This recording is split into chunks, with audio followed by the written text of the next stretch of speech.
Estou só iniciando aqui a gravação, peraí. Então, na semana passada, que foi aquela semana curta, eu não depositei ainda um exercício lá. Mas há um texto, né, e eu vou mostrar para você, eu vou retomar hoje o caminho. Então, seria uma semana de retomada de conteúdo, para a gente poder se localizar, e ao se localizar, bom dia, Evelyn, e ao se localizar, a gente retomar, né, os estudos específicos da geografia, né, que estamos distanciados, etc. Né? Como fazer isso? Então, vamos olhar para o nosso... Primeiro, olhar o guia de aprendizagem, né? Ele está na... Que...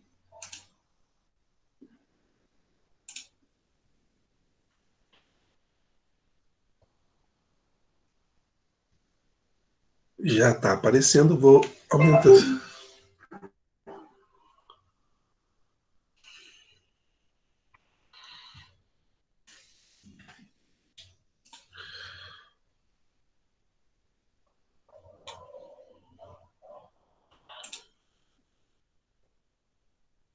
Então, vamos começar aqui, pessoal. Ó, guia de aprendizagem, certo? Eu gostaria de mostrar para vocês. Eu estou na sala do segundo B. A postagem dele foi no dia 6 de agosto. Então, o que tem aqui? Só o guia. Vamos relembrar, então, o que a gente já... Quais foram os passos dados? O guia tem um padrão, né? Uma justificativa, e acredito que uma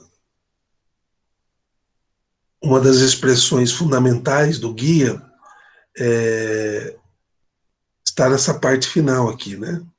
Como foco central, a partir do enriquecimento da multiculturalidade da sociedade, leva à constatação da diversidade de raízes culturais que fazem parte do contexto educativo como uma sala de aula. Nesse sentido, autores como Kandor, Forkin, entre outros, enfatizam a relação existente entre a escola e a cultura e nos instiga a buscar uma melhor compreensão acerca dessa cultura no processo de aprendizagem, nas práticas pedagógicas, com destaque para a ideia de raça e etnia. Então, a gente faz uma justificativa, que vocês estão podendo ver aí, e aqui, à nossa esquerda, vocês têm aqui, ó,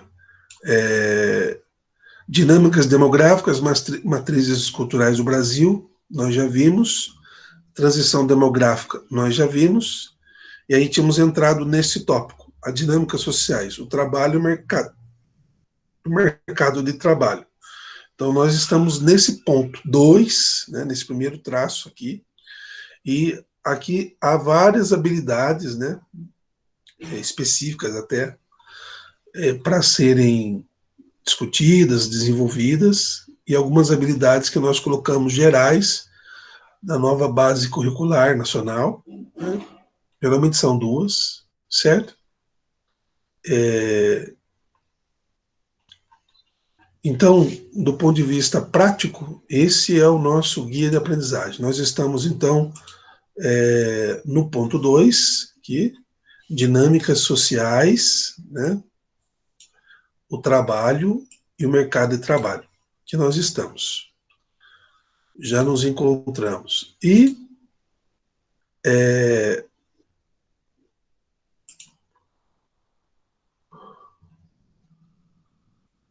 a primeira atividade que nós propomos foi a diferenciação dos conceitos de etnia e de raça.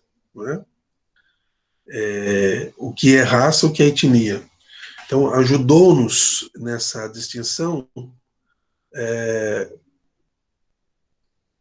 esta ideia bem prática, sintética, da ideia de raça ligada ao âmbito biológico e a ideia de etnia ligada ao campo cultural.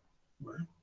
Então, são aquilo que na sexta-feira, né, falávamos, quando o Rousseau termina o seu livro,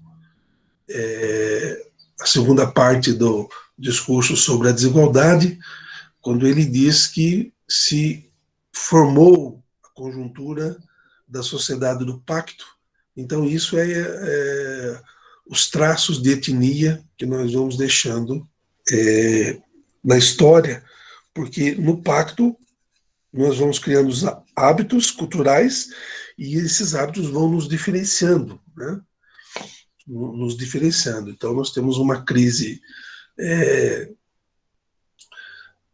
dentro da etnia onde se gera, né? Nós vimos ontem o jogador Neymar reclamando que um outro atleta teria cometido racismo com ele por conta de tê-lo xingado pejorativamente, ter xingado também com palavras de baixo calão, mas nós vemos aí que, na verdade, o racismo já estudado no segundo bimestre, ele é decorrente de um processo de relações étnicas, né? E aí a questão de como nós nascemos, né, do ambiente nascido, né, enquanto conceito de raça, fica submetido à ideia das ideias que perpassam o ambiente da etnia. Bem, para quem já fez, tudo bem, nós propomos aqui um exercício que foi a leitura dos anexos 1 e 2, né? Histórico do termo raça, a diferença entre raça e etnia, só lembrando, né, qual é essa diferença, os fatores biológicos, fatores sociológicos, né? Depois, novamente, para uma espécie de enfatizar o que é raça, o que é etnia, raça e etnia, né? E aqui nós encontramos uma ideia interessante, né? O racismo é a crença, aqui, o racismo é a crença de que há raças humanas, mesmo que isso não seja aceito cientificamente. O racismo é a crença de que há raças humanas, mesmo que isso seja aceito cientificamente. Isso leva à ideia de que existiram raças de seres humanos superiores à outra. Apesar de raça estar ligado aos fatores biológicos, muitas vezes o termo é usado para designar grupos de culturas diferentes, o que gera contradição, né? Então, na parte, que eu posso dizer para vocês que na parte mais etimológica, essa primeira atividade que nós estudamos, né, do racismo, ela entre 3 e 7 de agosto. Então, aqui no segundo B, desculpe, ainda há 11 trabalhos atribuídos, né, que não foram entregues. Um entregou aqui, vamos ver. A Yasmin, né? Muito bem.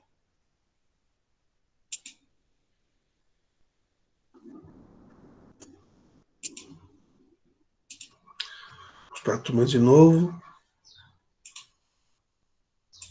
Atividades. Pessoal, então, começamos aqui, ó, guia de aprendizagem. Nós estamos no tópico do mercado de trabalho. Aqui foi o conceito raça e etnia, primeira atividade, para mostrar que o guia de aprendizagem foi corretamente seguido. E aqui vem um leiturando, que era uma espécie de proposta de leitura, uma ficha complementar. Não sei se vocês lembram dessa ficha, né? Também a ideia do conceito de racismo, né?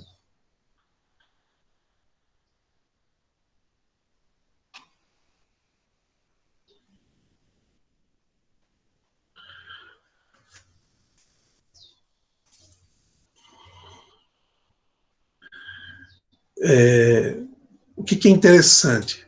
Interessante é o seguinte, tem a questão da própria diversificação da abordagem do ser humano. Essa abordagem ela acontece, primeiramente, nos traços da cor da pele, né? Então, o racismo é gerado motivado por isso. Avançando um pouco, o racismo ele agregou, do ponto de vista, obviamente, muito negativo, as questões, para distinção, não, mas para a prática do racismo, sim, para fazer o contrabalanço de inferioridade, superioridade humana, não só a partir da cor da pele, mas também traços morfológicos, orelha, nariz, olhos, boca, enfim, traços da morfologia facial, enfim, não é só a cor da pele, mas também o jeito que se denota a composição do rosto, enfim, das características da pessoa. E por fim, daí acho que é a grande contribuição para aumentar até mesmo a compreensão de quem é negro, de quem é pardo, de quem é amarelo, ou as divisões que foram dadas no texto, eu acho importante todo o processo de conquista e desenvolvimento e reflexão sobre o DNA. O DNA, então, é o ponto auge, né, que, por um lado, desmistifica um pouco as questões mais estéticas, né, corporais, que compõem a reflexão humana, e também o que expõe, de certa forma, uma crise, né, no julgamento simplesmente observacional do racismo. Mas naquele texto, né, nesse texto que está aí para vocês, olha que interessante, né? Aqui tem um autor chamado Carl von Linné, o Linneu, né? Naturalista sueco que fez a primeira classificação racial das plantas no século XVIII. E o melhor exemplo da classificação racial humana, acompanhada de uma escala de valores que sugere, aqui que está o problema, né? Uma hierarquização. Esse é um problema. Por quê? Né? Porque faz uma escalada, né, de inferioridade para superioridade. Vocês lembram que o Rousseau disse: o grande primeiro problema da desigualdade humana é os ricos e pobres. O segundo é o senhor e o escravo, né? E depois também tem a questão dos fracos e os fortes. Quer dizer, essas três características que marcam a disjunta propriedade na Idade do Ouro, do desenvolvimento histórico da humanidade, e que, de certa forma, justificam ainda hoje a prática de várias desigualdades no mundo, ela está presente no texto quando, na composição das raças, o autor faz uma hierarquia. Vamos observar no texto. Linneu divide o Homo sapiens em 4 raças. Americano, que o próprio classificador descreve como moreno, colérico, cabeçudo, amante da liberdade, governado pelo hábito, tem corpo pintado. Asiático, amarelo, melancólico, governado pela opinião e pelos preconceitos, usa roupas largas. Africano, negro, flegmático, pode ser fleumático, né? Astucioso, preguiçoso, olha só, negligente, governado pela vontade de seus chefes. Despotismo, que é exatamente a terceira característica que o Rousseau apontou no discurso na sexta-feira, se vocês lembrarem, sobre a justificativa da desigualdade. Unta o corpo com óleo e gordura, sua mulher tem vulva pendente, e quando amamenta, seus seios se tornam moles e alongados. E europeu, branco, sanguíneo, musculoso, engenhoso, inventivo, governado pelas leis, e usa roupas apertadas. Ou seja, né, obviamente que a descrição desse autor, Linneu, mostra o europeu como o homem sapiens, né, o Homo sapiens, mais desenvolvido, né?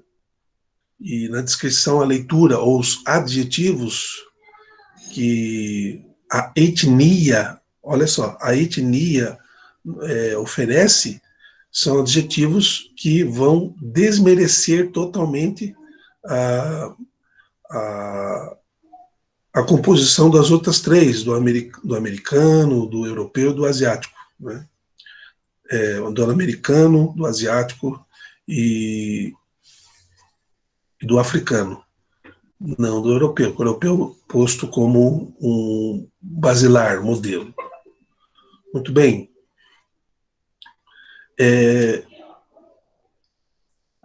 Aí nós entramos. Aqui vocês têm. Eu não gravei aula nesse dia, né? Dia 7/8 tem uma apresentação da população brasileira, formação de raças e costumes, né?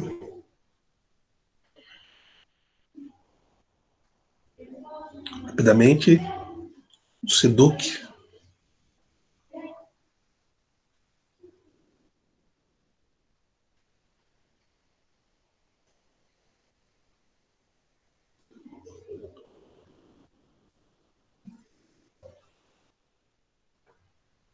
Segundo ano do ensino médio de Geografia.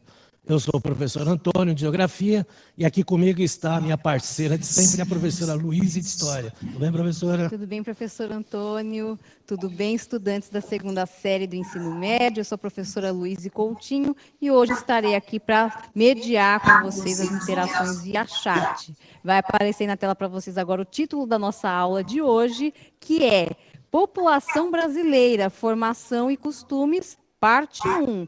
A aula aí do terceiro bimestre. Está aí o crédito da equipe da aula de hoje, o professor regente Antônio Russo Júnior, e eu na mediação, professora Luísa Coutinho, de História, tá? E vai aparecer na tela para vocês também os objetivos da nossa aula e a habilidade que trabalharemos hoje. Então, olha só. Nesta aula, né, da segunda série, terceiro bimestre, a habilidade do currículo do Estado de São Paulo é associar as manifestações culturais dos diferentes grupos étnicos que compõem a matriz brasileira do presente aos processos históricos de sua formação cultural, temas e conteúdo, dinâmicas demográficas. E nós já iniciaremos a nossa aula com a exibição de um vídeo, né, professor? Correto.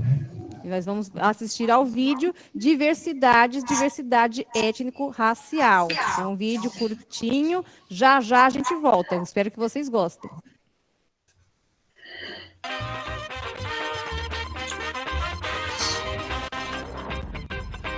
Negro, branco, cafuso, índio. Você sabe dizer qual é a sua cor e a sua etnia? Para não se confundir mais, se ligue no Diversidades. Os indivíduos são geneticamente semelhantes. Os poucos genes diferentes, associados à aparência física e à cor da pele, por exemplo, sofrem influência do meio ambiente. Você deve estar se perguntando, o que diferencia as populações humanas? Para a etnologia, são seus usos e costumes, a sua cultura. Como raça é um fenômeno improvável cientificamente, o conceito mais utilizado hoje em dia é o de etnia. É a nossa herança cultural, e não a nossa raça ou a nossa cor, que define a nossa identidade. O conceito de raça foi criado pelos brancos colonizadores para hierarquizar raças superiores e inferiores e subordinar. O movimento negro reutilizou esse conceito de uma forma política, raça enquanto grupo político emergente solicitando medidas reparatórias. E o que aumenta o racismo não é você falar em raça. O que aumenta o racismo é a luta política e econômica pela manutenção dos privilégios. A mudança da igualdade de oportunidades não vai desqualificar, vai possibilitar todos terem direitos, igualdade e oportunidades iguais. Mas na medida que você consegue igualdade de oportunidades, esse sistema desmonta. E nós precisamos hoje de humanização das diferenças. Os diferentes têm que voltar a ser considerados humanos para poder terem direito a tudo isso que a gente está pedindo, exigindo, nem solicitando mais, exigindo mesmo. Quem aí já sofreu algum tipo de discriminação étnico-racial? Ainda há um racismo muito grande com essa coisa de diversidade étnica no Brasil. Mas eu acho que as pessoas estão querendo aprender mais, estão querendo se estudar mais sobre o assunto para saber lidar com as diferentes culturas que tem no Brasil. Subir em ônibus, as pessoas acharem estranho, até mesmo em ruas, de que quando vê um negro se desafasta, com medo. Receber diversos apelidos como petróleo, carvão, por conta da cor da pele. O fato do brasileiro ser um pouco branco, um pouco índio, um pouco negro, faz com que ele busque uma identidade étnica própria? De acordo com o censo do IBGE, a população brasileira já se declara em maioria negra ou parda, mas ainda é grande a desigualdade social e econômica entre etnias no Brasil. Salvador é a capital que mais se destaca na diferença de rendas entre brancos e negros. De que forma a escola pode ajudar a refletir sobre a diversidade étnico-racial no Brasil? A escola pode contribuir para despertar mais essa consciência se houver um debate mais incisivo sobre essas questões e no cotidiano. Porque abordar numa unidade, ou num determinado seminário, ou numa determinada atividade, não vai contribuir, tem que ser construído no dia a dia. Por que os povos indígenas têm pouca representatividade no espaço social brasileiro? E quando você chama atenção para o fato que os índios estão presentes hoje, aí a resposta é, mas tem índio lá longe, né? Tem índio no Amazonas, ou seja, né? O índio é sempre uma figura distante no tempo, distante no espaço, e percebida como algo que não tem lugar, que está em vias de desaparecimento, que é um resquício do passado, que é um resto, né, exótico, né, de outros tempos, né? E isso não é gratuito, né? Isso tem um sentido realmente de promover uma invisibilidade, um apagamento. Eita, papo interessante, hein? Eu espero que ajude muita gente a refletir sobre o assunto. Veja as entrevistas completas no nosso portal. Converse com seus pais, professores, amigos e mande também a sua opinião.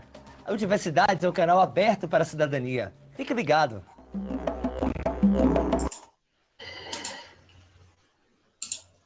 Pessoal, é interessante, né? Eu não sei se vocês assistiram já essa aula que estava disposta aí, mas o professor Antônio Russo, eu gosto bastante dele, tenho aprendido muito com ele. Ele é um professor excelente de geografia, muito bom mesmo, né? A professora também Coutinho, ela é da história, ela faz boas mediações e ela é bem incisiva na coleta dos dados do chat.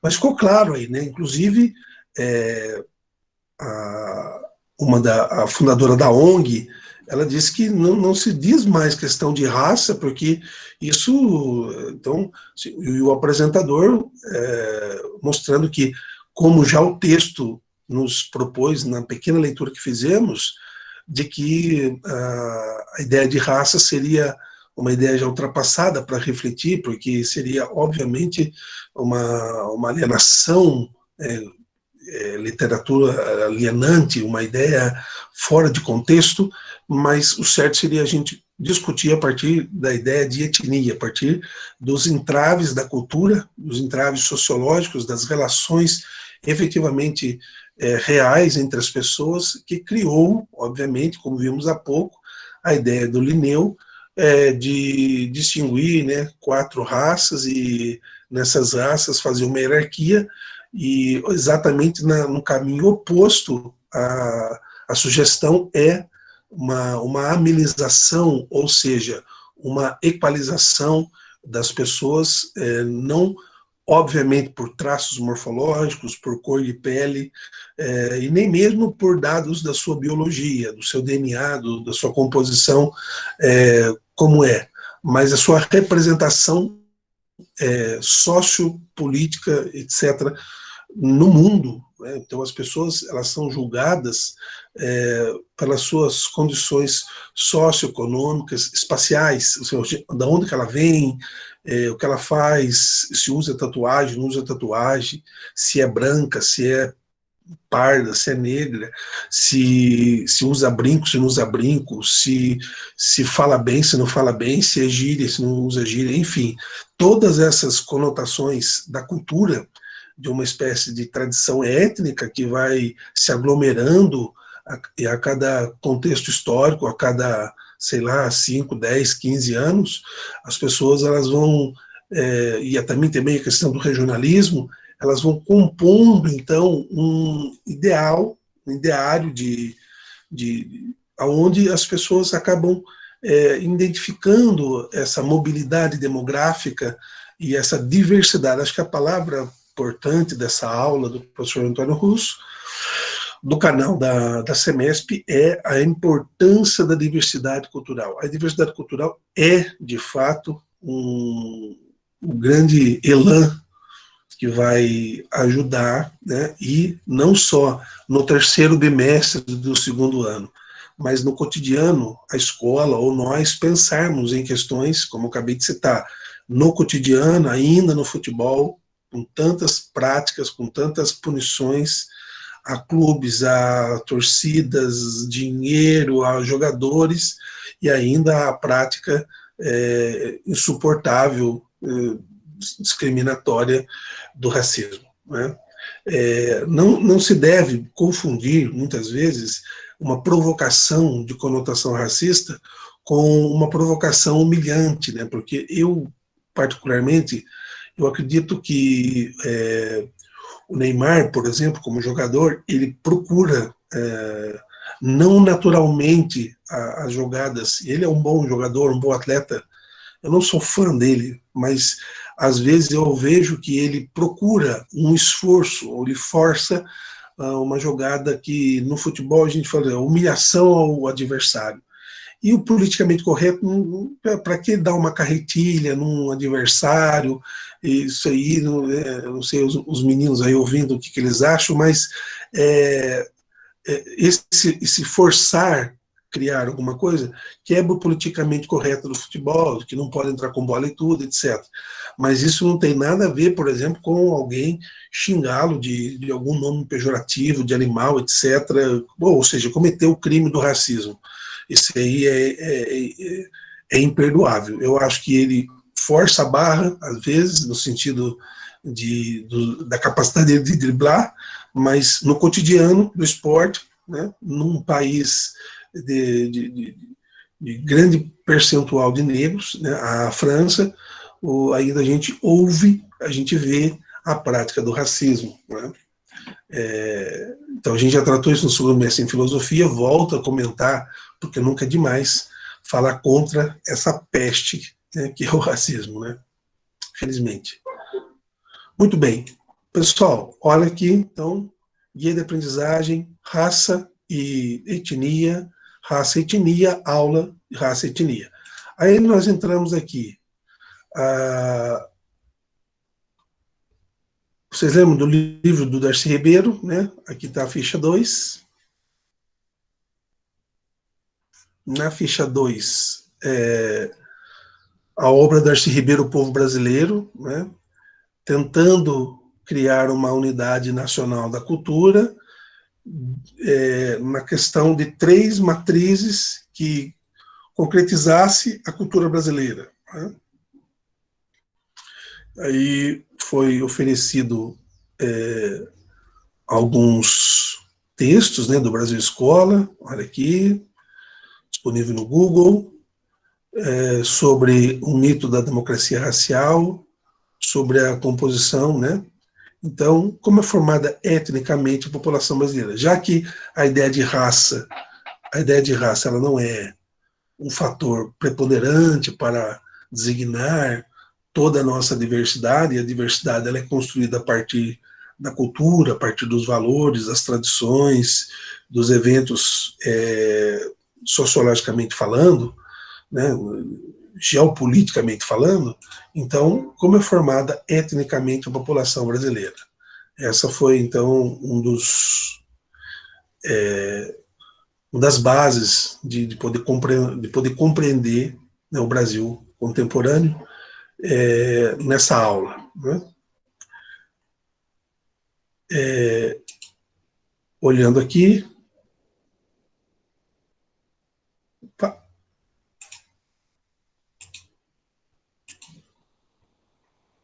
ainda tem trabalhos entregues, há trabalhos ainda a serem entregues, né?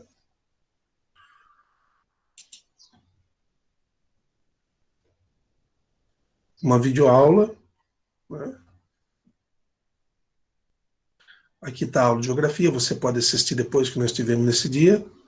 E mais um trechinho, então, do Semesp.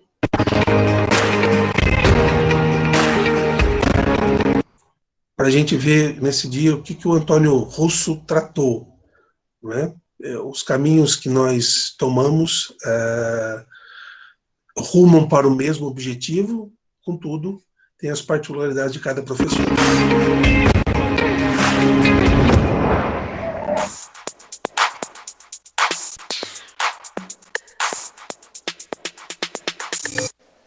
Olá, alunos do segundo ano do ensino médio. Uma boa noite. É radical, né? O professor é radical, olha só. Também para os professores, para todos que vão assistir e acompanhar a nossa aula aqui, né? Mais uma aula do segundo ano do ensino médio de Geografia. Eu sou o professor Antônio de Geografia e aqui comigo está a professora Luísa de História. Tudo bem, professora? Tudo bem, professor Antônio. Tudo bem, estudantes e professores da segunda série do ensino médio. Eu sou a professora Luísa Coutinho e estarei aqui com as interações via chat de vocês, estudantes, na nossa aula de hoje, que é uma aula que é a parte 2 sobre a população brasileira, formação e costumes. Vamos conhecer agora os objetivos e as habilidades que trabalharemos nesta aula. Então, hoje nós trabalharemos a habilidade associar as manifestações culturais dos diferentes grupos étnicos que compõem a matriz brasileira do presente aos processos históricos de sua formação cultural, temas e conteúdo, dinâmicas demográficas. E como essa é a segunda parte da aula sobre a população brasileira, a gente vai fazer uma breve retomada dos pontos que foram abordados na aula anterior, né, professor Antônio? Isso, aproveitando aí que foi a parte 1, né, como nós passamos aí uma semana, então vamos dar uma retomada no que nós vimos na parte 2. Então acompanhem na tela. Então nós temos aí o mapa, que foi a distribuição da população por cor e raça em 2017, segundo o IBGE, terras indígenas e suas modalidades, dados sobre a população indígena, modalidades de terras indígenas, dados demográficos da população indígena do Brasil, trabalho escravo africano, mapas sobre a distribuição da população por cor, né, a branca, a cor preta e parda, costumes das etnias indígenas e os quilombolas.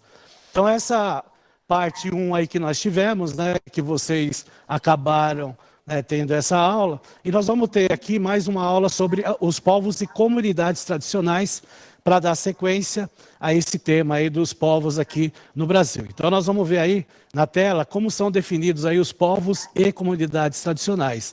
Tá? Povos e comunidades tradicionais, né, que são chamados de PCTs, são grupos sociais que se distinguem por características culturais, sociais, históricas e de organização social própria, constituindo assim uma identidade particular. Um elemento que marca a identidade desses grupos está relacionado à forma de ocupação e exploração de determinado território e também pelo fato de sua reprodução cultural estar baseada nas tradições e nas experiências vivenciadas coletivamente. Dessa forma, a identidade singular referida acima está diretamente amalgamada às experiências vivenciadas pela comunidade. Então, na realidade, o que acontece? Existe uma legislação em cima disso, né, que faz com que as comunidades elas tenham, né, uma definição própria e assim, ela passa, né, ela é uma formação até hereditária, ela passa de geração para geração. Por isso que a gente fala de comunidades tradicionais. Então, as comunidades indígenas, as comunidades quilombolas e outras comunidades que não são indígenas acabam tendo essa formação. Então, é isso que é importante retratar aí para vocês, tudo bem? Vamos para a próxima tela aí que nós vamos dar sequência a esse processo aí. Então, povos e comunidades tradicionais. Então, os povos e comunidades tradicionais que nós...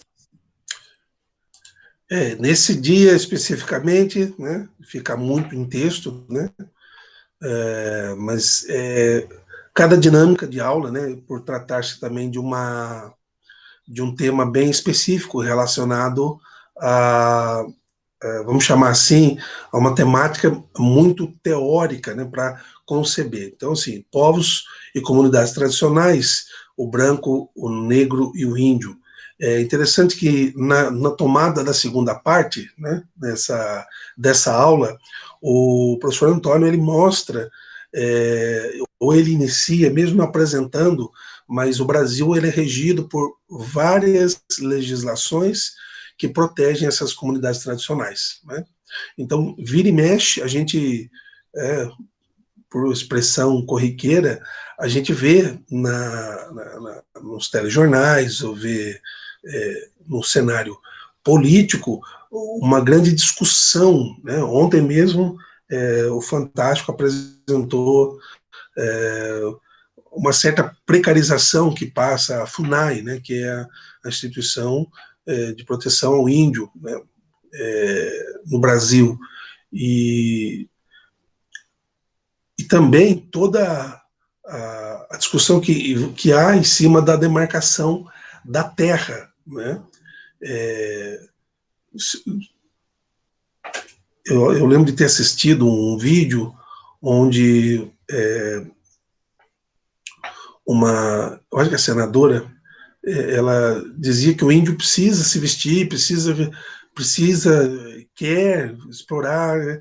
Quer dizer, na verdade, o índio tem uma visão da terra, do espaço geográfico, muito diferente do homem branco, né? A terra ela é um espaço totalmente sagrado para o índio, né? E eu acho que uma das últimas questões, assim como comunidades tradicionais, todo esse trabalho que está sendo, né, feito, né, por esse ministério novo do governo do Bolsonaro, com a ministra Damares, né, que é muito discutido a postura dela, né, mas estamos numa aula, precisamos ao menos apresentar, né, a proposta de que ela quer interferir diretamente, né, novamente, seria uma segunda proposta de colonização, de evangelização aos povos indígenas, nas suas tradições, proibindo, por exemplo, o aborto indígena por certas situações, e não há uma unidade em relação a essa ideia de aborto indígena, por questões que cada cultura indígena no Brasil tem a sua especificidade e se entende, né, o Ministério ou seja, da Humanidade, da Mulher, da Cidadania, enfim, o Ministério da Damares, que seria contra as leis brasileiras que previsse Constituição, o indígena também tem as suas particularidades garantidas, né? Essa seria uma ideia bem forte dessa questão, uma questão política, uma questão... Então, assim, nessa retomada, né? Então, vimos já onde estamos, conceito e raça, né? O povo brasileiro, né? Aqui nós temos o vídeo que acabamos de mostrar, e entramos na dinâmicas demográficas, a transição demográfica, né? Questão do IBGE, né? E aqui nesse exercício, eita,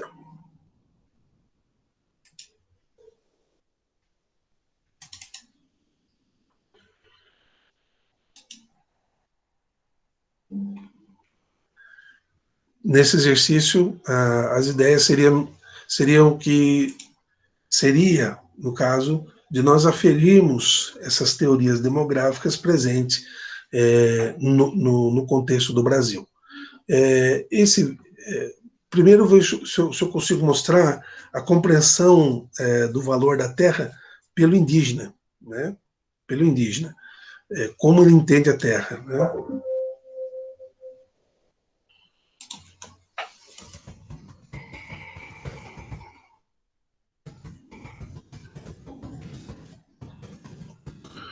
Só um minutinho aí. Pessoal, eu achei.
Outra questão.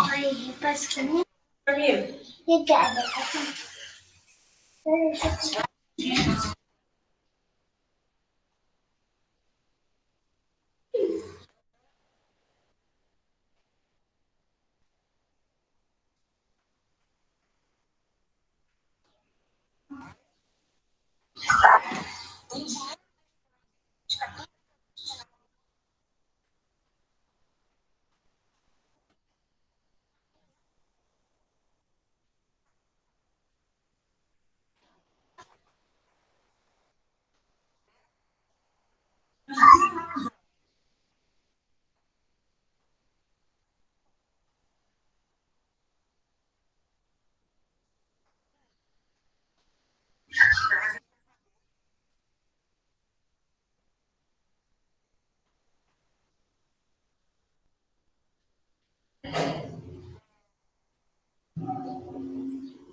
Pessoal, essa cena, eu fiz referência exatamente a esse fato. Fiz referência exatamente sobre essa fala que se deu há muito.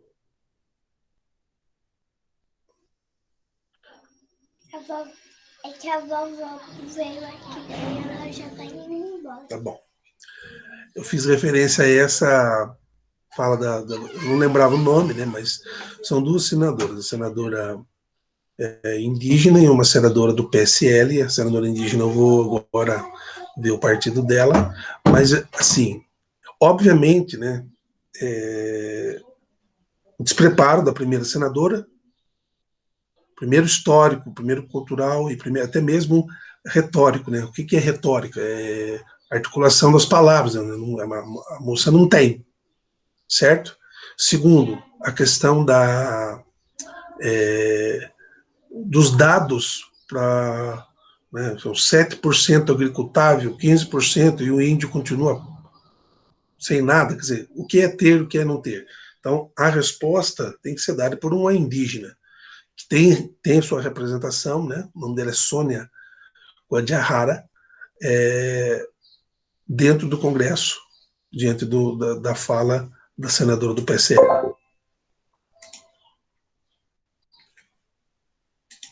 Escutar aqui, sabe?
É, pessoal.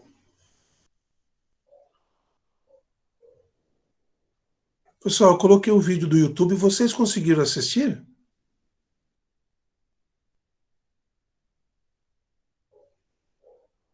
Pra mim não apareceu nada não, senhor. Eu acho que eu não mudei, está aparecendo ainda a tela compartilhada de geografia, não é isso? Sim. Nossa, me desculpe, Vocês nem ouviram também? Eu ouvi um pouco só. Peraí.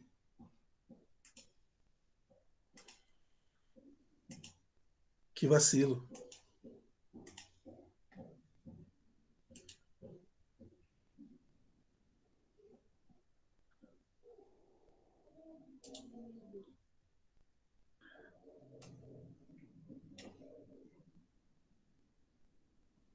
Eu queria...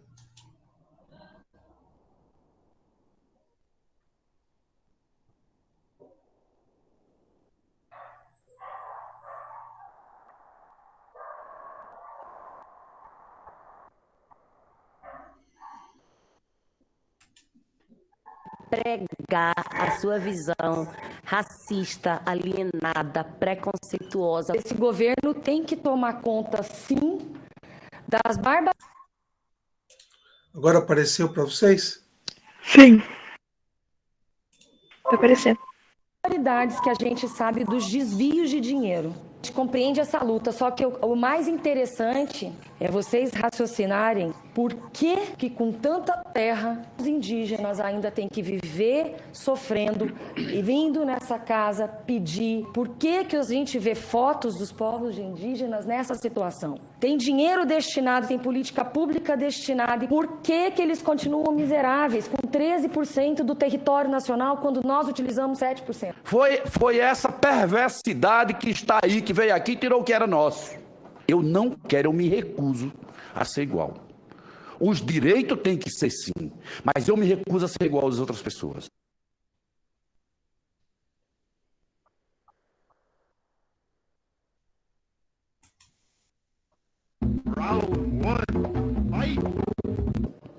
O que eu gostaria de e eu quero que vocês vamos lá. Ministério da Justiça. Segurança Pública estava junto com a Justiça naquela época?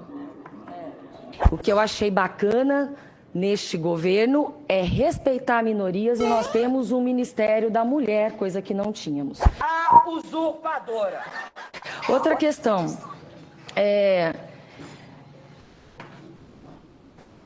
os povos indígenas hoje têm em torno de 13% do território nacional. A área, 13%. A área nossa agricultável e que é utilizada é de 7% segundo o mapa, né? O mapa. Então, tem dinheiro destinado, tem política pública destinada, e por que eles continuam miseráveis? Por que eles continuam miseráveis com 13% do território nacional quando nós utilizamos 7%? Porque a terra não é de vocês. A terra é da União. Quem usa o índio, né? Quem usa o índio? Porque o índio era para estar muito bem. Mas quem que fez isso com os índios? Os próprios índios? Então a gente quer saber quem está fazendo, quem fez isso com os índios. Cadê? Né? Por que essa política dessa forma? Então, enfim. Infelizmente não dá para a gente escutar aqui, sabe, também dos parlamentares dessa casa, de chegar aqui e pregar a sua visão racista, alienada, preconceituosa contra nós e a gente ficar calados. Porque a sua fala, senadora, a sua fala aqui retrata muito bem o pensamento mesmo que tem esse setor ruralista que compõe a Câmara e o Senado, que quer a qualquer custo flexibilizar a legislação ambiental para poder explorar os territórios. A visão que você tem de terra é muito diferente da visão que a gente tem. Não dá para você olhar para nós, povos indígenas, e pensar que a gente tem o mesmo entendimento de território como o seu, que é de exploração, destruição, pensando em lucro, pensando em dinheiro. Não é esse o entendimento nosso. Para nós o território é sagrado, nós precisamos dele para nós existir. E vocês olham para a terra indígena e chamam de terra improdutiva. Nós chamamos isso de vida. O mundo inteiro está preocupado com o aquecimento global. O mundo inteiro está discutindo efeitos das mudanças climáticas. O mundo inteiro está pensando formas de reduzir a emissão de gás carbônico para poder garantir que a gente tenha um equilíbrio do clima. E aqui no Brasil, é bem mesmo a cara desse governo truculento, de querer o tempo todo aqui agora autorizar a entrega desses territórios para exploração, porque não pensa na vida, só pensa em dinheiro, só pensa em lucro. É uma ganância para atender o capitalismo. Nós não. Nós defendemos a vida, nós defendemos nossa identidade. E nós vamos derramar até a última sangue, a última gota de sangue, para defender nossos territórios, para garantir a existência de nossos povos. Nós não vamos entregar isso fácil para essa ganância do agronegócio. Você não pode dizer que nós já temos 13%, tá bom, não tá. Nós temos gente no Nordeste que está lá na beira da estrada em retomadas porque as suas terras foram entregues para fazendeiros no período da ditadura. Foi entregue pelo Estado. Os territórios indígenas hoje regularizados não são nossos mesmo, não. Não são nossos. É da União, sim, mas é usufruto exclusivo dos povos indígenas. E nós temos essa responsabilidade de zelar, não porque é obrigatório, mas porque é a nossa relação, que naturalmente é essa. É sustentabilidade, é uso sustentável, porque é respeito com a mãe natureza. A gente respeita. E a terra está gritando, a terra está pedindo socorro, e vocês não estão escutando. Vocês não estão vendo os sinais das chuvas, das secas, dos vulcões, dos furacões, vocês não estão vendo. Se continua com essa ganância de explorar, de entregar para o negócio, o próprio planeta não aguenta mais por 50 anos. Isso está provado. E aí vem o governo aqui com o ministro das Relações Exteriores dizer que é questão de marxismo, que território indígena é ideologia. Vamos parar com isso, gente. Vamos parar. Se vocês não querem enxergar, não querem respeitar, assumam que não respeitam. Não ficam fazendo de conta que gosta de índio, que é amiguinho de índio, como a Damares diz, o índio é meu irmão. Bolsonaro diz, eu sou irmão do índio. Que irmão é esse que quer ver o fim, que quer matar, que quer tirar o seu direito de existir? Não pode, vocês têm que pensar, acabar com essa alienação de vocês, de olhar a terra apenas como um preço, como um valor mensurável por dinheiro. E olhar que a terra hoje, o meio ambiente, é o que garante a vida de todo mundo. Agora sim. Caraca, tomou um tapa na cara. Então, eu queria colocar na TV Senado, mas sem essas brincadeirinhas aí que o pessoal fez, né, na formação, mas eu não consegui. E a montagem do outro, primeiro que eu coloquei, recorta tanto que não mostra as falhas, né, como eu estava dizendo antes de mostrar o vídeo, né, da senadora, com várias imprecisões, e ela leva uma lição, né, de como o índio compreende o território. Então, isso é importante. A ideia que estava vindo. Caminhando-se para os finalmente, eu vou voltar então na nossa página de atividades. Vou abrir para vocês aí de novo. Prontinho. Bem, a gente estava aqui, certo? Fechamos o 3. Dinâmicas. Aqui veio as aulas, né?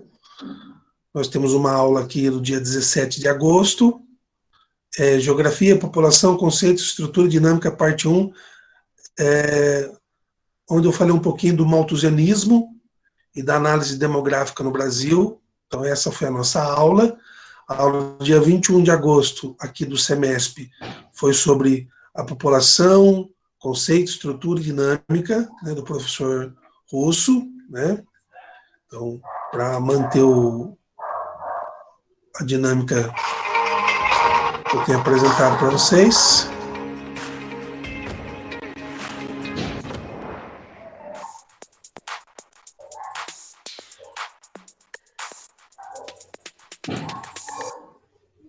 Olá, estudantes da segunda série do ensino médio, sejam bem-vindos a mais uma aula de geografia. Eu sou a professora Luíse Coutinho e hoje teremos uma aula sobre população, conceitos e estrutura dinâmica, parte 1. Vai aparecer aí o tema na tela para vocês, para que vocês anotem aí a primeira parte desse tema sobre população, conceitos, estrutura e dinâmica. Eu sou a professora Luíse Coutinho, da equipe de História da COPED do Centro de Mídias, e apresentaremos agora as habilidades da aula de hoje, que vai aparecer na tela para vocês, também para os professores que prestigiam o nosso trabalho aqui todas as sextas-feiras com as aulas de geografia. Então, vamos dar uma olhadinha na habilidade da nossa aula. Hoje a gente vai trabalhar com a habilidade do currículo paulista, que é reconhecer e aplicar os conceitos de crescimento vegetativo, taxa de mortalidade, taxa de natalidade, taxa de mortalidade infantil e taxa de fecundidade. O tema, o conteúdo da nossa aula de hoje é dinâmicas demográficas. E, claro, para apresentar esse tema para nós, temos aqui a presença do professor Antônio Russo Júnior. Tudo bem, professor Antônio? Bom, Luiz, boa tarde a todos. Boa tarde, professora Luiz. É um prazer imenso estar com vocês, alunos, professores e a todos que irão aqui acompanhar uma aula que vai falar sobre conceitos, estrutura e a dinâmica da população, parte 1. Depois nós teremos aí, na próxima aula, a parte 2, para finalizar esse assunto, que é um assunto bem extenso, né, que precisa aí de 2 aulas aí para a gente estar aprimorando o conhecimento. Mas antes, né, a gente vai apresentar um vídeo, né, professora? Exatamente. Sobre o censo, que é importante para o nosso dia a dia aí, né? Perfeitamente. Então a gente vai ver um vídeo que vai falar sobre a importância do censo, tá? E vai falar um pouquinho do censo 2020, que foi cancelado, né, professor? Isso, por causa da pandemia, né? Então vai ser feito o ano que vem, porque o censo ele é decenal, a cada 10 anos, né? O último foi feito em 2010, havia a programação de 2020, mas com a pandemia não pôde ser feito, né? Exatamente, a gente vai ver agora a importância desse mecanismo aí, que é o censo. Então, daqui a pouquinho a gente volta.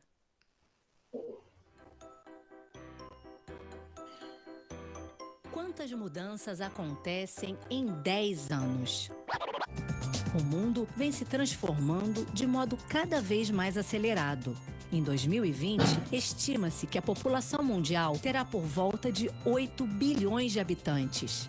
Novas tecnologias, mudanças demográficas, migrações, deslocamentos de população. Que desafios essas alterações representam? Como é o retrato atual do povo brasileiro? Quantos somos? Onde estamos? Como vivemos? Que mudanças aconteceram nas cidades? Houve grandes movimentos de população de uma área para outra? Essas e outras respostas só serão possíveis a partir do Censo 2020. O censo é a única pesquisa que vai a todos os domicílios brasileiros. Os recenseadores do IBGE vão de porta em porta, em cada cidade, para contar e conhecer nosso povo, percorrendo todo o território nacional.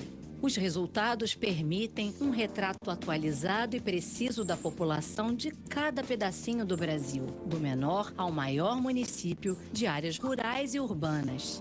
As informações do censo são estratégicas para o planejamento das ações em todos os níveis de governo e para a representação política. Elas serão a base de decisões sobre serviços de saúde, educação, emprego, condições de moradia e diversos outros assuntos. Os resultados do censo são indispensáveis para a iniciativa privada. Empresas e empreendedores podem usá-los para conhecer melhor o seu mercado e o perfil dos seus consumidores. O censo também é fonte indispensável para estudantes de diversos níveis, pesquisadores, acadêmicos e para o conhecimento da realidade brasileira. Ele cobre áreas de grupos populacionais específicos, como povos indígenas e comunidades quilombolas. O conhecimento do presente é essencial para o futuro do Brasil. Censo 2020. Um país que se conhece só tem a ganhar. Exatamente. Então, o censo ele é extremamente importante, né? Tem que lembrar que o IBGE faz diversas pesquisas durante todo o ano. Tem o PNAD, né, que também é uma forma.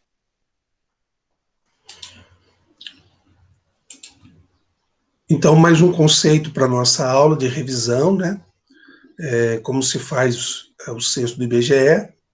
senhor Russo já disse, também a gente já tinha dito numa outra oportunidade, que o censo se faz decenal, que esse ano não haveria por conta da pandemia, ele foi transferido para o ano que vem, né? Bem, diz que visita todos os domicílios. Eu nunca recebi uma visita de alguém do IBGE, né? Então, isso deixa um pouco, né, numa aula dessa a gente fala isso, mas verdades sejam ditas, né? Então, precisa-se pontuar exatamente que, por exemplo, a minha residência nunca foi visitada para responder nenhum tipo de questionário do IBGE. Mas a taxa de assertividade é bem grande, né? Eu não sei se a gente pode, como que se faz também, passa por todas as esferas de composição, de busca, de coleta desses materiais informativos, etc., né? Que também a cidade também tem a sua, enfim, tem várias tipologias de registro que a gente acaba estando submetido na situação onde a gente acaba existindo para a sociedade, né? Nos nossos documentos, nos nossos acessos, enfim, são várias as possibilidades. Mas só para descontrair um pouco, ou contrariar até mesmo a ideia do vídeo, que diz que visitam na área urbana e rural todos os domicílios. Eu nunca fui visitado, né? Mas, contudo, eu não desmereço o trabalho do IBGE, que é um trabalho complexo. Eu conheço alguém que trabalha, já fez, ou faz, né, pesquisa, não aqui da cidade, mas aqui do Vale, e já ouvi ele narrando como funciona, e essa dúvida, né, de se eles utilizam-se também por médias, enfim, o processo em si eu não conheço, mas para questionar a frase do vídeo, né, que levantou esse ponto aqui nesse momento. Bem, pessoal, aí vamos um passinho mais à frente, temos a aula 4, que iniciou esse mês de setembro, né? Mercado de trabalho, múltiplos desentendimentos, está em anexo, né?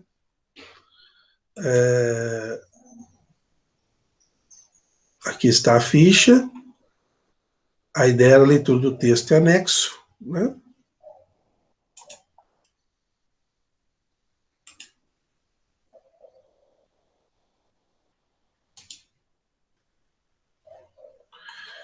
E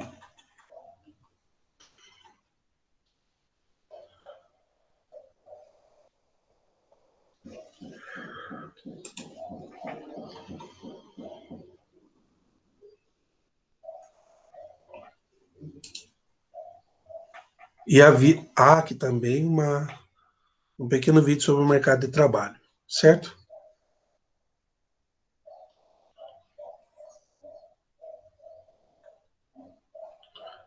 Tem 9 trabalhos já entregues. Amanhã recomeço a correção, né? E a última postagem aqui de geografia foi a aula do dia 4, né, que o professor Russo, que seria assistir mesmo, apresenta a segunda parte, então, desse tema que ele estava discutindo, né? Vamos lá. Para a gente encerrar a aula hoje.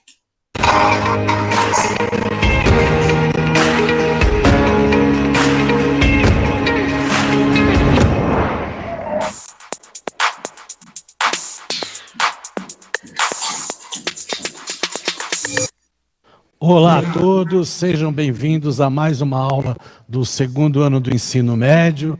Eu sou o professor Antônio de Geografia e aqui comigo eu tenho o prazer imenso de ter aqui, como sempre, a professora Luíse de História. Tudo bem, professora?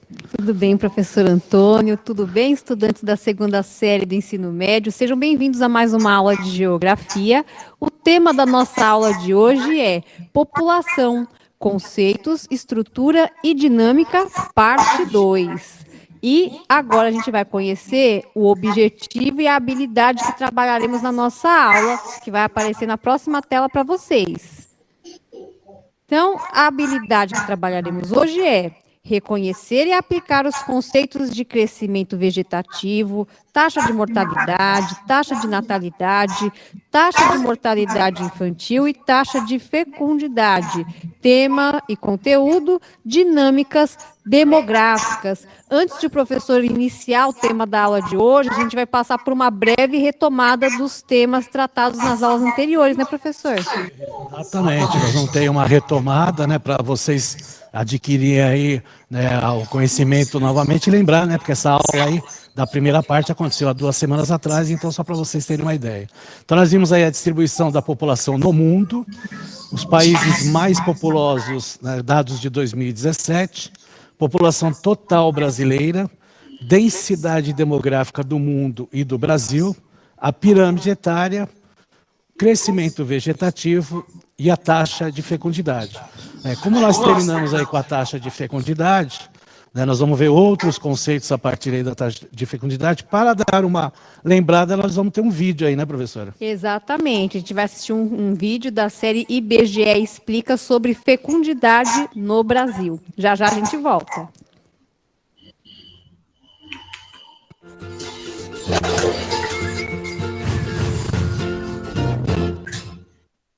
Olá, seja muito bem-vindo ao IBGE Explica. Hoje falaremos sobre a taxa de fecundidade. Você já ouviu falar nela, não é? Bem, essa taxa representa o número médio de filhos tidos pelas mulheres em idade fértil de uma determinada região ou país em um ano específico. Consideramos como idade fértil da mulher o período entre 15 e 49 anos de vida. Em 2018, por exemplo, a taxa de fecundidade no Brasil era de 1,77. Isso significa que naquele ano, as brasileiras em idade fértil tiveram em média menos de 2 filhos. Mas essa taxa já foi bem maior em nosso país, sabia? Entre as décadas de 40 e 60, as brasileiras costumavam ter em média cerca de 6 filhos. Talvez você perceba isso em sua própria família, não é mesmo? Se você nasceu a partir de 1980, é provável que seus pais e seus avós tenham tido bem mais irmãos e irmãs do que você. A análise dessas mudanças na taxa de fecundidade é fundamental para entender as transformações que vêm ocorrendo na população brasileira. Juntamente com o aumento da expectativa de vida, a redução dos níveis de fecundidade nos últimos 60 anos influencia muito no envelhecimento de nossa população. Isso porque, ao nascerem menos bebês e a população viver em média por mais tempo, passamos a ter uma maior proporção de idosos em relação à quantidade de crianças. A queda na taxa de fecundidade é uma tendência mundial e pode ser explicada por diversos fatores. Entre eles, temos a urbanização, a redução da mortalidade infantil, a maior inserção das mulheres no mercado de trabalho e o uso de métodos contraceptivos. Em geral, países com maior desenvolvimento econômico têm uma taxa de fecundidade menor. Porém, a taxa brasileira já está abaixo da de países como a França e os Estados Unidos. E juntamente com essas nações, estamos entre as que têm uma taxa de fecundidade menor do que 2,1 filhos por mulher, o que significa que estamos abaixo da taxa considerada adequada para garantir a reposição populacional. Como assim? Calma, a gente explica. Se as mulheres têm em média 2 filhos ou menos, as pessoas nascidas não são suficientes para manter no futuro a quantidade de população atual. Dessa forma, o envelhecimento populacional pode se acentuar a ponto de que não haja jovens suficientes para suprir as necessidades do mercado de trabalho. Ter mais velhos e menos jovens na população traz uma nova dinâmica que deve ser considerada nos processos de planejamento, gestão e avaliação de políticas públicas nas áreas de saúde, educação, trabalho e previdência social. Ou seja, monitorar a taxa de fecundidade é muito importante para tomar decisões adequadas às características de uma população em constante transformação. Ah, e atenção! Lembre-se de não confundir a taxa de fecundidade com a de natalidade. A taxa de natalidade expressa a quantidade de bebês nascidos vivos para cada 1.000 habitantes, ou seja, tem como referência toda a população e não somente o número de mulheres em idade fértil. Ficamos por aqui. Gostou do vídeo? Então curta e compartilhe. Assim você nos ajuda a disseminar informação sobre o país. Não deixe também de assinar nosso canal. Muito bem.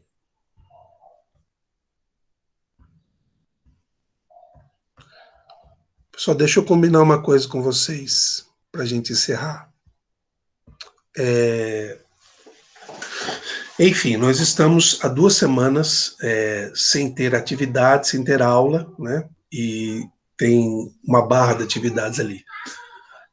Espero que vocês tenham percebido que durante a apresentação a gente foi vendo as atividades, algumas são apenas de consulta, são aulas que você pode reassistir com o tempo, né?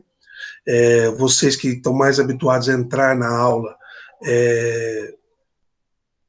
para um aprofundamento, então eu procuro assistir a aula na sexta-feira, colocar a aula ali para vocês, sobretudo o centro de mídias.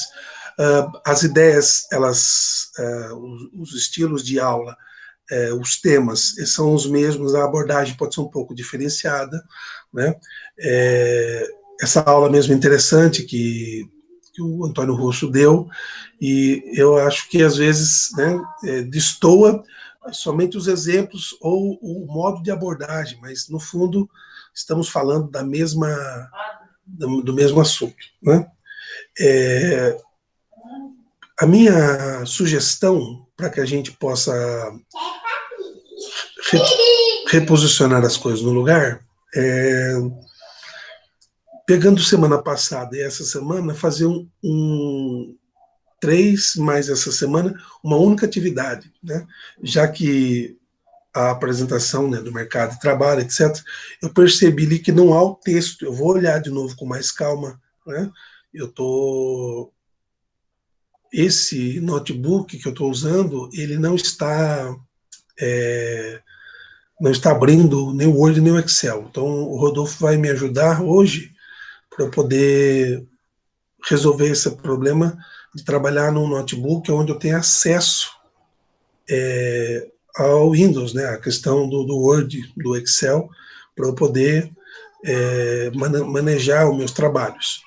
Mas, por outro lado, eu vou propor um exercício, ainda dentro do tema questão da população e mercado de trabalho, para que vocês possam, não só no primeiro momento, ter feito a leitura, que foi a proposta 2 semanas atrás, mas a semana passada, e dessa, executar uma atividade através da leitura feita e do que vocês leiam, assistem ou pensam sobre a temática, tá bom? Esse vai ser a resolução, eu acho que mais coerente relacionada à geografia. Bem, hoje eu pedi essa licença para vocês para a gente retomar a linha de reflexão, né? E, se for o caso, a gente pode ir trocando alguma ideia, né? Geralmente, eu tenho, quem me procura, eu tento responder pelo WhatsApp, que é o canal, mas também a gente pode, se for o caso, levantar numa parte da tarde, abrir um Google Meet também para ajudar a fazer um exercício, se for o caso, né? Mas eu vou deixar isso um pouquinho mais para o final desse mês, início de outubro, que eu acho que onde a gente vai ter um pouco mais de necessidade e espaço sem exercício para esse tipo de atividade, né? Porque não haverá aula na parte da manhã, e a gente pode abrir, então, tirar dúvida de exercício e fazer aquela busca ativa, que sempre é necessário no final de bimestre. Tá certo? Pessoal, obrigado aí pela atenção hoje, né? Esse dia, essa semana que se inicia. Desejar para vocês uma boa semana. A gente se encontra de novo na sexta-feira, às 11 horas. Aí a gente retoma nossas aulas de filosofia, que elas não pararam. Tivemos uma semana de leitura, né, do Rousseau sobre a desigualdade, e a segunda aula não deu para postar ainda, porque como eu estou sem aquele computador grande, eu não estou tendo acesso ao meu canal, né, porque a senha está salva lá, e eu não estou conseguindo encontrar a senha do canal. Mas a primeira aula está lá, eu estou com a segunda aula já gravada, essa aula também não vai dar para colocar lá hoje, mas vocês conseguem, eu acho, ainda que para a semana, ter acesso a tudo isso, a atividade, porque daí eu resolvo esse pepino aí com o Rodolfo hoje, e que é a questão do acesso ao Word e Excel, tá bom? Então, um abraço, uma boa semana, fica com Deus, né? Até mais. Tchau, senhor. Obrigadão. Até a próxima. Até a próxima.